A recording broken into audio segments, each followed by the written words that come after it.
నువ్వు ఒక సనాతన ధర్మంలో శంకరాచార్యుల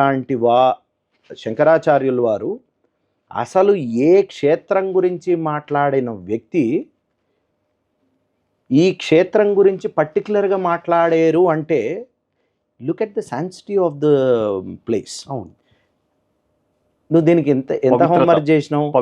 పవిత్రత కావచ్చు, ఇంపార్టెన్స్ కావచ్చు. ఇంకోటి, ఈ రోజుకి కూడా దెర్ లాట్ ఆఫ్ శైవ క్షేత్రాలు. ఓకే, ఈ శైవ క్షేత్రాల్లో వేద ప్రకారంగా రిచువల్స్ అంటే ఈ పూజాది కార్యక్రమాలు జరిగే ఉన్నాయో ఉన్న వాటిల్లో అలాంటి వాటిల్లో ఇది one of the top temples.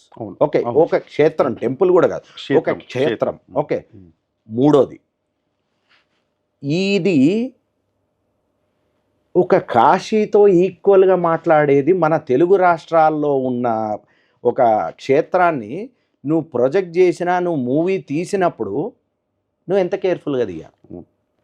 అంటే ఇది మీరేమనుకుంటున్నారు? అంటే కేర్ఫుల్గా తీయలేదు అని అనుకుంటున్నారా, లేకపోతే రెక్లెస్నెస్ తోటి ఏదో చూస్తారులే పబ్లిక్, మనం ఏది చూపిస్తే చూడాలి పబ్లిక్ అన్న ధోరణిలో తీసుంటారా? I would not agree with your statement. ఎందుకంటే ఇప్పుడు బాహుబలి లాంటి మూవీ ఎలా తీసినా చూస్తారంటే, పోనీ బాహుబలి 3 తీస్తే చూస్తారేమో. ఇప్పుడు ప్రాబ్లం ఎక్కడొచ్చిందంటే, మంచు ఫ్యామిలీ నుంచి వచ్చిన ఏ మూవీ అయినా బాహుబలికి కన్నప్పకి చాలా వ్యత్యాసం ఉంది. బాహుబలి వచ్చేసి ఫిక్షన్ స్టోరీ. అది no, that's where I'm coming from. ఇప్పుడు బాహుబలి తీస్తాడంటే 3 గనక ఏదో ఎక్స్పెక్టేషన్తో చూస్తా. మంచు ఫ్యామిలీలో అసలు చూసే సినిమాలే లేవు, ఏ యాక్టర్ని పెట్టినా. అలాంటి దాంట్లో నువ్వు you have to be extra careful ఉండాల్సినోడివి.